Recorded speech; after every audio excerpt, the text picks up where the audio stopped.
Have you ever had your mind blown? If not, I think it's time I've showed you something. A former Japanese government official says the company responsible for the Fukushima Daiichi nuclear plant failed to keep a promise to contain leaks of radioactive water. Sumio Mabuchi is an executive member of Japan's Democratic Party, which governed the country until last December. He served as an advisor to former Prime Minister Naoto Kan in the aftermath of the March 2011 disaster. Mabuchi told a party meeting on Wednesday that Tokyo Electric Power Company officials had promised back in June of 2011 to build shields around reactor buildings at Fukushima Daiichi that would block radioactive water from getting out. Tokyo Electric asked the government not to announce the agreement, saying that the company was worried that the building cost of $1 billion would add to its debt and could lead to market confusion. Mabuchi says the Kan government agreed not to make the deal public, but TEPCO did not follow through. A TEPCO official who attended Wednesday's meeting says he cannot confirm what went on at that time. And now back to our favourite hobby here on the internet, yelling at retards and telling them they're wrong. A Japanese minister has spoken about Fukushima to the International Atomic Energy Agency. He pledged strong leadership at the damaged plant to deal with the leakage of radioactive water. Science and Technology Policy Minister Ichita Yamamoto spoke on Monday at the annual IAEA General Conference. The government of Japan has decided to assume a proactive role to achieve a fundamental settlement of this issue. Yamamoto said the toxic water is not polluting the sea beyond a short distance from the plant's port. And he said Japan's food and drinking water are safe. We felt that putting our users in mortal danger for a quick buck was the right move.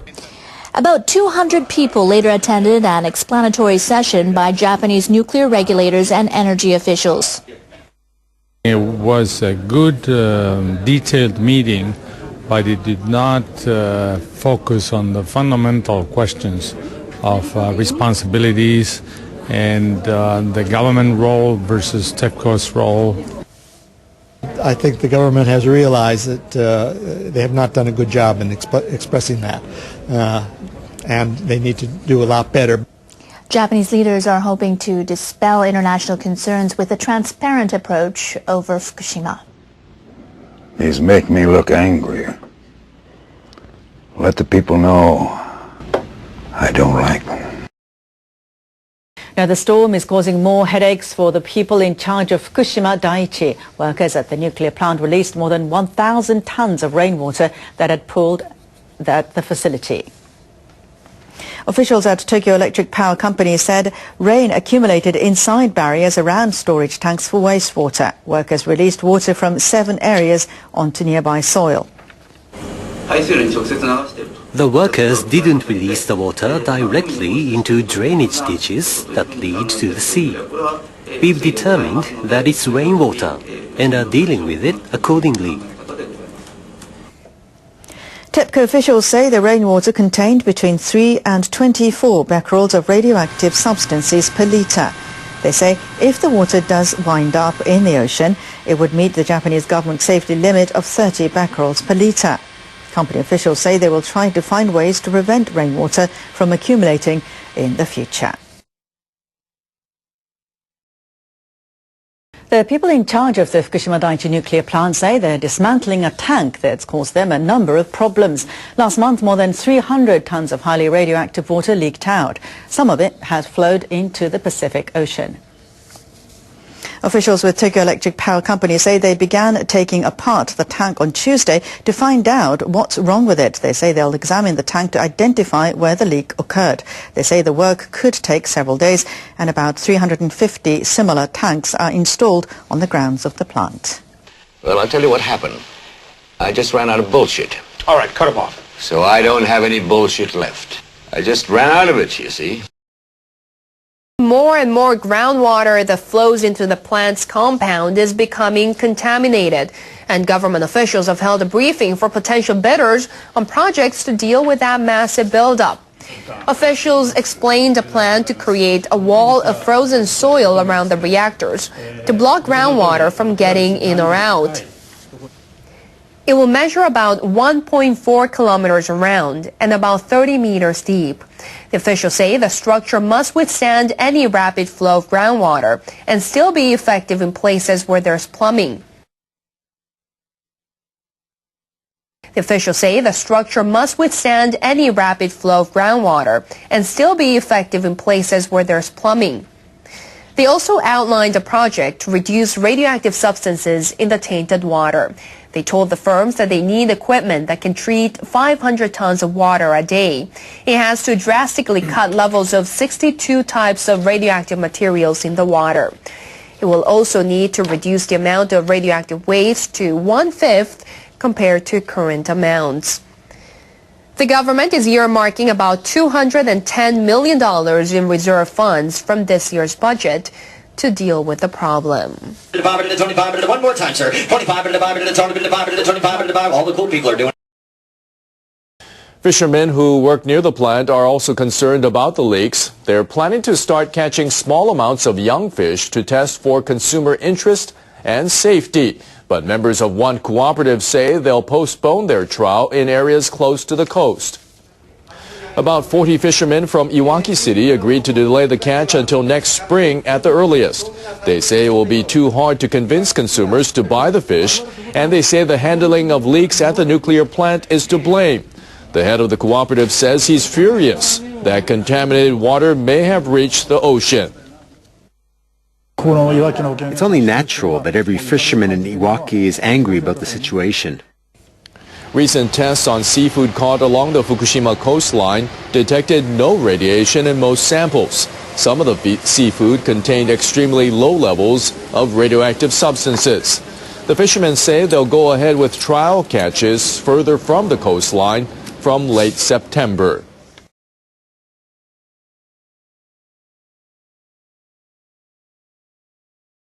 The Japanese are also working on their neighbors. A senior fisheries official has asked his South Korean counterparts to lift a ban imposed last week on imports of Japanese fish and other seafood. Kenji Kagawa of the Japan Fisheries Agency traveled to South Korea to make his case.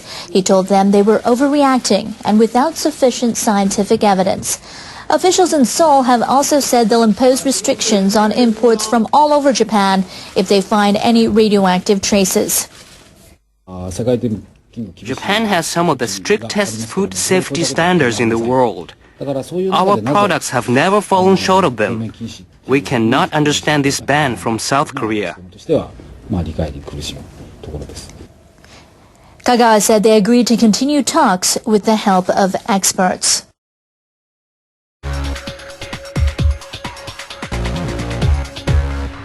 Well, we just wrapped up a session with the Japanese CNOs. We're here at the Johnsey offices. And as an executive in the electric utility industry, I need to reflect back on this whole experience and why are we here? What did we learn? What did we see? And I start back with the basic fundamentals of being in this business. What we do is raise the standards of living for millions of people across the country. We deliver a product. We generate electricity. We may not be heart surgeons, but without us, heart surgery is not possible. And we do it in an environmentally clean manner. And that's important to me because I consider myself an environmentalist. It's a legacy that we're leaving for our children and our children's children, a green planet. But this past week, I was able to witness what happens when the nuclear reaction is not properly controlled. I got to see the dark side of nuclear power, and it was sad for me because I'm a firm believer in what nuclear power can do. And seeing abandoned homes, abandoned schools, abandoned storefronts, abandoned cars, it's emotional because I believe in this product. And what I saw were TEPCO executives having to apologize to the community, to their fellow workers, to us, for the pain that they've inflicted. These are lives that have been impacted forever. And these are innocent lives, children. So I need to take back, and the way it hit home to me is, this is personal. What we do is not just make electricity, but we're there at the behest of the local community. My family, my children live within the evacuation zone of the Beaver Valley Power Plant. I can never put myself in a situation that I have to apologize to my friends and neighbors that they can never go home again. I need to relay this message to all 3,000 of my workers. The experience I had of this being personal has to be personal with them, such that we always have safety in the forefront of everything we do. We can never ever let this happen in the U.S. This is no longer just a business. It's now personal. Show me the future, keep my family safe and warm. Play me a song, make me smile. GE, we bring good things to live in. We bring good things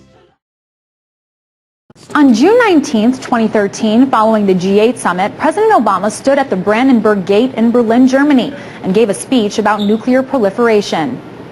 And so, as President, I've strengthened our efforts to stop the spread of nuclear weapons and reduce the number and role of America's nuclear weapons. President Obama said he wanted to bring nuclear warheads to their lowest level since the 1950s. But in that same month, his administration simultaneously unveiled a $275 billion plan over the course of 25 years to modernize its nuclear warheads and production capacity. In response to the administration's move, Greg Malos of the Los Alamos Study Group said that this proposed budget reflects bad management, bad priorities for the nation, and a lack of political courage and even savvy on the part of the president, his party, and his appointees. It is a real disappointment, a travesty of management and policy. Now, according to a new report by the U.S. Government Accountability Office, the government's gross mismanagement of nuclear weapons also extends to the nuclear infrastructure that's already in place. You see, one arm of the Department of Energy is called the National Nuclear Security Administration, or the NNSA. It's supposed to improve national security through the military application of nuclear energy. But whether it's been able to do that effectively is questionable. Just take Los Alamos National Laboratory, located in Los Alamos, New Mexico. After a 7-year, $213 million upgrade to the security system that protects the lab's most sensitive nuclear bomb-making facilities, the security system does not work and will require millions of dollars in improvements. But aside from the wasted money, even the placement of the laboratory is problematic. You see, these facilities sit atop a fault line and remain vulnerable to collapse and therefore dangerous radiation releases. But let's go from New Mexico to Oak Ridge, Tennessee, where the price tag for a new uranium processing facility has grown sevenfold in 8 years to more than $6 billion, all due to a number of structural problems that weren't caught until the final stages of the building's development. Now, those are just two examples, but the reality is that almost all of the major projects under the NNSA are seeing major errors in development. According to the U.S. Government Accountability Office, 10 of the agency's major projects combined are 38 years behind schedule and $16 billion over budget. Now, advocates say that spending is what we need to keep the country safe. But critics like U.S. Senator Claire McCaskill, chairwoman of the Senate Homeland Security, Financial, and Contracting Oversight Committee, say that the agency, which is run by 92,000 contractors, has turned into a massive jobs program. She said, unfortunately for the taxpayer, cost overruns, schedule delays, and technical failures are the rule, not the exception. We need to find a better way to do this because we just can't afford the status quo anymore. It's all a result of years of ineffective accountability and a nearly automatic increase in funds. The increases have been so large that many are calling this budget bloated. And that means it may be time for a nuclear diet. In Washington, Amira David, RT. A Japanese court has held a kindergarten and its headmaster responsible in the deaths of 5 children killed during the tsunami 2 years ago. Judges ordered them to pay damages of more than $1.7 million. The children attended a privately owned kindergarten in the city of Ishinomaki. They took a school bus home on the day of the disaster. The families of 4 of the children say the defendant sent the bus on a coastal route, even though authorities had issued a tsunami warning. The defendant said they're sorry for the loss of the children, but they argued that they could not have foreseen a tsunami of that magnitude. The presiding judge said the earthquake that preceded it lasted for about 3 minutes. So he said the defendants were obliged to gather tsunami information through radio and other media. The ruling was the first in a series of civil lawsuits filed by relatives of tsunami victims against schools, companies and managers. Severe tropical storm Mani passed over Japan on Monday, leaving a trail of widespread destruction. Residents were left facing power outages and landslides. 3 people were reported killed and 6 missing. More than 130 others are injured. 2 women were killed when landslides destroyed their homes. And a 63-year-old man died after strong winds knocked him off a ladder. In Fukushima Prefecture, 4 men were swept away by a river. 1 of them is still missing. Mani passed over Honshu Island, then headed north up Japan's east coast. People in Fukushima in Kyoto Prefecture saw their river break its banks, flooding streets, houses and farmland. Meteorologists have reclassified Mani as a low-pressure system. They said heavy rains and gusty winds will pass, but officials remain on the alert for further landslides. Weather officials had a new warning system in place when the storm hit, and they may have helped save thousands of people. NHK World Seiko Mita reports.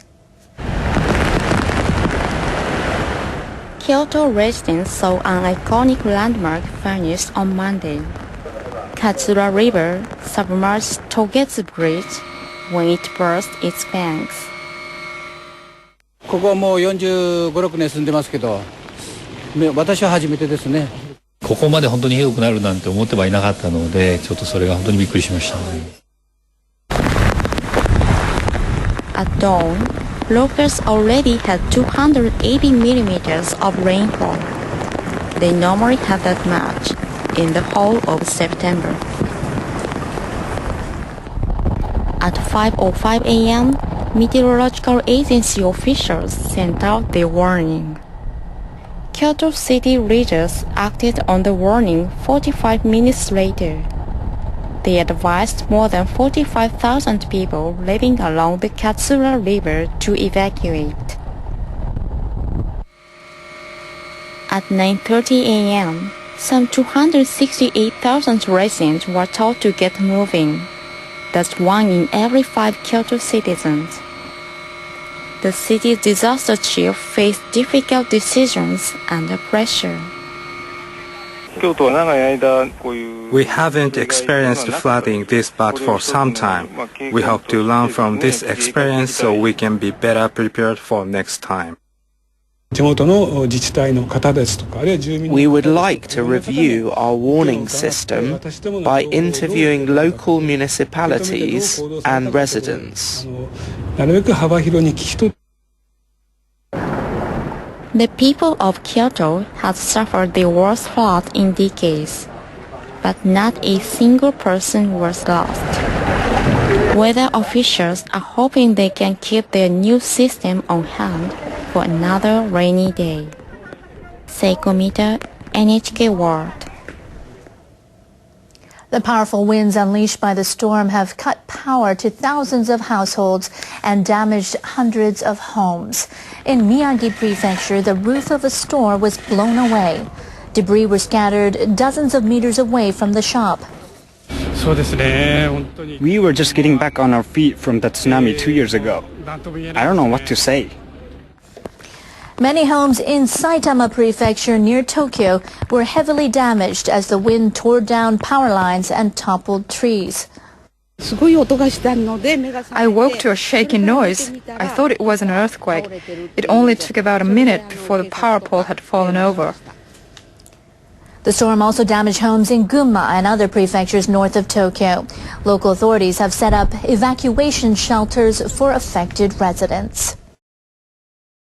Senior North Korean officials are in Beijing to attend a symposium on Pyongyang's nuclear program. Analysts say North Korea is indicating its eagerness to restart multilateral talks on nuclear issues. North Korea sent its top diplomat, First Vice Foreign Minister Kim Kye-gwan, and Ri Yong-ho, the chief negotiator, to the six-party talks on Pyongyang's nuclear program. The negotiations are chaired by China. They have been stalled for almost 5 years. The United States, Japan, and South Korea say they won't be sending their top envoys to the symposium, which starts on Wednesday. American researchers said last week that satellite images taken in late August suggest North Korea may have restarted its nuclear reactor in Yongbyon. If confirmed, this decision would represent a violation of UN Security Council resolutions.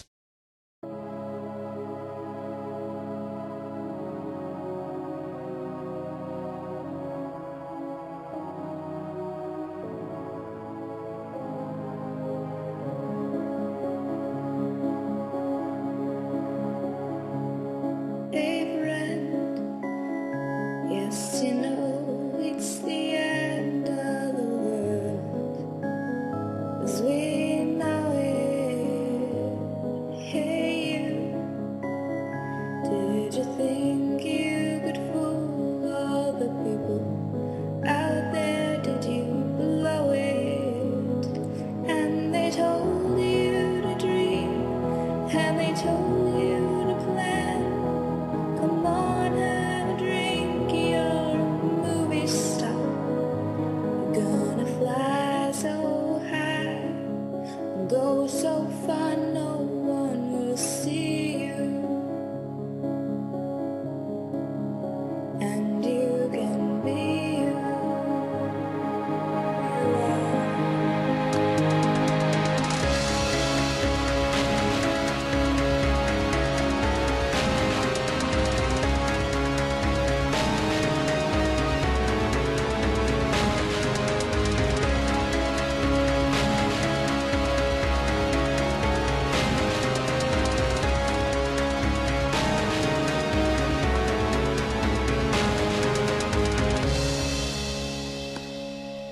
While I sit in silence in my silent little cage, I can't help feeling someone's clipped my wings.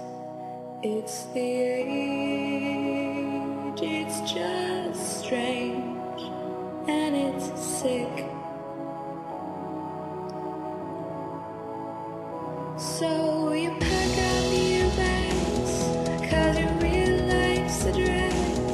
But the life can get hard, boy, hang up your guitar. You're gonna run so fast and run so far, no one will see you. And you can be who you are.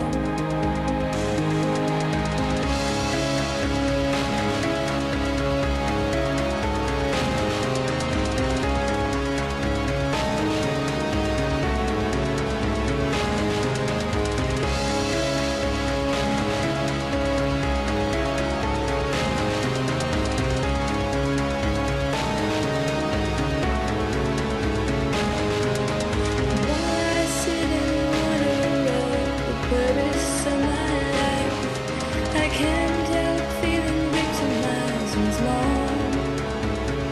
It's the time they want Superman, and it's sick, and it's sick. Pills don't do much. You long for the touch of